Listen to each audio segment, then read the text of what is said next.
After the Civil War, nearly 4 million newly freed black people were present in the United States as the 13th Amendment abolished slavery across the country. Reconstruction was the country's attempt to reintegrate the former Confederate states and to establish the rights of African Americans. The 13th, 14th, and 15th Amendment abolished slavery, defined citizenship, granted equal protection under the law, and gave black male citizens the right to vote. Reconstruction not only permitted black men the right to vote, but to have a representation in the political process. Approximately 2,000 blacks held political positions during the Reconstruction era. Those positions spanned from local offices to the U.S. Senate to 16 black members of Congress. In addition to having equal protection under the law, the right to vote, the right to participate in the political process, black Americans were also granted the rights to home ownership, the foundation of establishing generational wealth. During the Reconstruction era, it looked like the country was finally going in the right direction, but the effort to attempt equality would not last long. A good book I recommend for you to add to your Black History library is Black Reconstruction by W.E.B. Du Bois. Before we wrap up today, I want to make sure you don't miss this opportunity. The stories we've covered are just the beginning. At unlockingblackhistory.com, you can dive deeper with our free community, exclusive content, and a workbook designed to help you reflect and grow. Don't forget to hit subscribe and turn on the notifications so you don't miss the next chapter. I'll see you at the next video.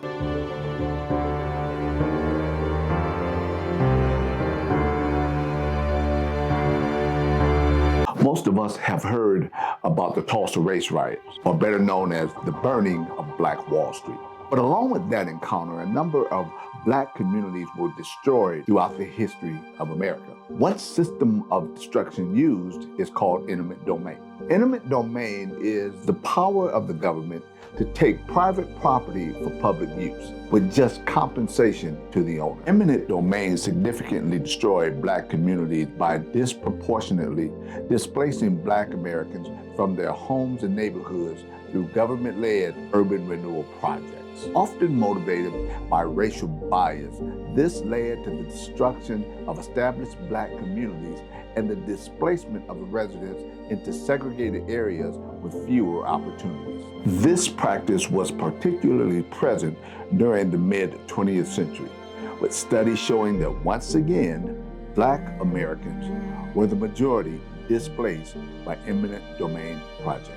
A 2011 report to the U.S. Commission on Civil Rights states that between 1949 and 1973, government officials executed 2,532 eminent domain projects in 992 cities, displacing 1 million people, 2/3, nearly 700,000 of whom were black Americans. Black Americans were displaced 5 times more often than their representation in the nation's entire population. Here are ways that eminent domain impacted our communities. Racial targeting. A study conducted by the Institute of Justice showed that the use of eminent domain was often racially motivated, with black communities targeted more frequently than any other demographic for urban renewal projects. Highway construction. The building of interstate highways through black neighborhoods facilitated by eminent domain significantly disrupted communities and displaced residents, as is what happened with the Freeport, Texas project in the 1930s. Urban renewal. Government programs aimed at urban renewal often led to the demolition of predominantly black neighborhoods, displacing residents and facilitating development of new, often more affluent communities. Oftentimes, black residents did not benefit from these projects. And limited compensation. Black residents often receive inadequate compensation for their properties when taken through eminent domain. This further exacerbated their economic disparities. Our ancestors were taken from their home, and many Americans are not knowledgeable of just how many of us have been unjustifiably removed from our own. The book that I would recommend for your Black History Library is Eminent Domain and African Americans, What is the Price of the Commons by Mindy Thompson Fuller Love. In the year 2020, many Confederate monuments across the United States were removed after the Charleston church shooting in 2015, the Unite the Right rally in 2017, and the murder of George Floyd in 2020.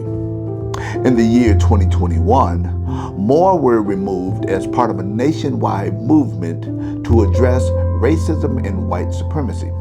If you've noticed, the years mentioned are not distant. These are dates relative to slavery, Jim Crow, or the Civil Rights Movement. The dates are recent and demonstrate just how long race has been an issue within the United States of America and remains a constant in the plight of blacks in America.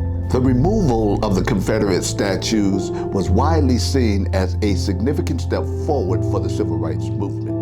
It signifies the rejection of symbols and the legacy of white supremacy, allowing for a more inclusive and representative public space, particularly for Black Americans who have long been offended by the degree of reverence given to Confederate leaders who fought to preserve slavery. In 2023, there were 9 major U.S. military bases that were formally named in honor of Confederate military leaders. All bases were in former Confederate states, such as Fort Benning, Georgia, Fort Bragg, North Carolina, Fort Gordon, Georgia, Fort Hill, Virginia, Fort Hood, Texas, Fort Lee, Virginia, Fort Pickett, Virginia, Fort Polk, Louisiana, and Fort Rucker, Alabama. This shows the magnitude of effort allowed by the United States to support the preservation of racism over equality. Finally, in 2023, all were renamed.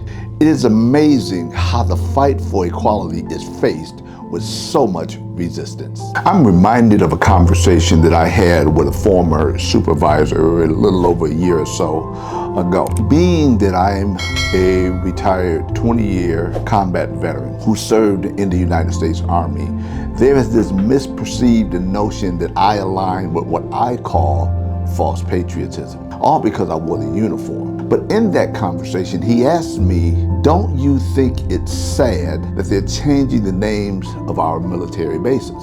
I responded, no. As a matter of fact, in my opinion, the bases should have never been named after Confederate leaders. I went on to remind him that I'm a proud Black American soldier fighting for the liberties of all Americans. It was sad for me to have to enter onto a base that I knew men saw my race as property and not human. These things are too current to be recorded in any history books. But as for the plight of blacks in America, that hasn't changed. But as we look forward to our future generation, let's keep an eye upon what narrative they're going to try and tell about today's events tomorrow. The book that I would recommend for your Black History Library is So You Want to Talk About Race by Ijima Alua. This month, we've discussed the plight of blacks in America. We started with slavery and navigated through the present fight for equal rights. Nevertheless, despite the opposition, our greatness could not be contained. We learned that Frederick Douglass was the brave and the reliable voice in his day. And although not featured in this month's episode, Sergeant William H. Kearney was the first Black American soldier to receive the Medal of Honor for his valor fighting in the Civil War. In 1870, Hiram Revels, dubbed the Fifth Amendment in Flesh and Blood, became the first Black American to serve in U.S. Congress. And what's fascinating is, as much as blacks in America have been suppressed and resisted, thousands of white Americans and every other race have lived because of the HeLa cells taken from Henrietta Lacks, a Black woman. It was her cells that pioneered stem cell research. Just a few weeks ago, millions of Americans all around the country, as a matter of fact, people from all over the world, watched the Super Bowl. And while they were doing so, they enjoyed their favorite chip and dip.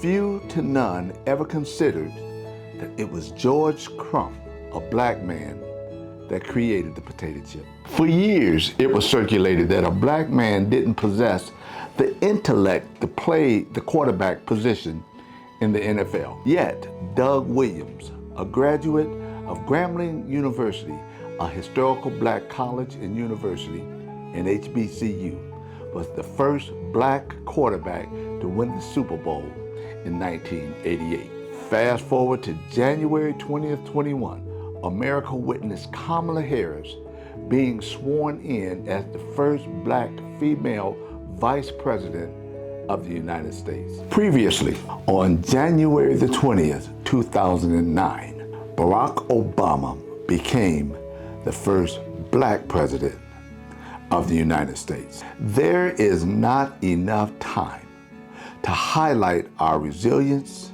resolve, ability, and intellect, but I will emphasize that we are not inferior to anyone. Throughout the history of America, it is a fact that black Americans have learned how to navigate white supremacy. It is a shame, but it is blatantly obvious that we must still continue to do so. I don't want to be misunderstood.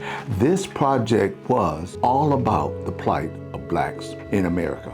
But that does not insinuate that all people of the Caucasian race feel that others are inferior or that they are superior. There are millions that share a love and respect for all of humanity, and I know that for a fact to be true. But that being said, I will recite a quote that I saw on social media, and I felt it was applicable to state here. It read, "Don't be fooled. If a race were truly superior, they wouldn't have to hide so many truths, perpetuate so many lies, and work so hard to handicap those whom they consider inferior." Now, before I close out, I want to say that I dedicate this video to my sister, Kendra Candy Zimmerman. Today, she would have turned 66 years old.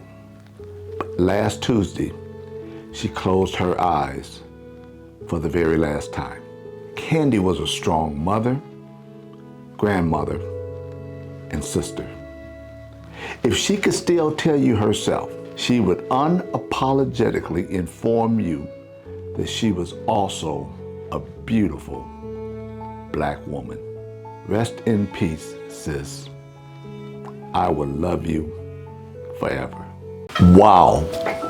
Just wow. By the time you watch this video, nearly 70,000 combined views, meaning my videos and the video shorts will have been seen by nearly 70,000 people in just under 1 month. That is just amazing. And thank you so much. And that's also a testament to you, that you, like me, desire to see that we tell our own story. Based on your feedback and your engagement, it was apparent that knowing our history and the plight of blacks in America was important to you too. I had a great time speaking to you, and I welcome all of the comments, and I look forward to answering each of them when I get the opportunity to do so. Today is February the 28th, the last day of Black History Month, but we are not done. Starting March the 8th, I will be releasing a new video every Saturday morning at 8:30 a.m. Central Standard Time. So please stay with me. Continue sharing this information and the information that is to come. Why? Because we must now shift our focus towards the next generations. Do you have a son? Do you have a daughter? Do you have grandchildren? And if you grew up in a neighborhood like I grew up in, You have adopted family from people that live down the street and around the corner. Let's make sure this information gets passed down to them. I've read some of your comments and I've seen your feedback. We know that our history has been whitewashed, and now matters pertaining to civil rights, along with diversity, equity, and inclusion, are matters that are aimed towards equality, but yet they're attempting to be abolished once again. Even when it comes to learning the truth about Black history, let's not forget that Senator Tom Cotton and Senator Mitch McConnell, who is the descendant of a slave owner, by the way, both on Capitol Hill, fought to defund the book, The 1619 Project by Nicole Hannah-Jones, from being taught in schools. You see, by the year 2020, approximately 4,500 schools in the Northern Capital District had adopted that book. After listening to the book, and I did say listen because now they are on audiobook, I purposed to make that the first book that I recommended in my UnlockingBlackHistory.com series. On that note, the book Systems That Shaped Black America by Tracy N. Bruce is also one of my favorite that I highly recommend. Now, I do not have any affiliation with Miss Nicole Hannah-Jones or Miss Tracy Bruce, but I can assure you that their books are essential when building your Black History library. Once again, this may be the last day of Black History Month, but we know that Black history is American history, and we make history every day. I'll see you at the next video.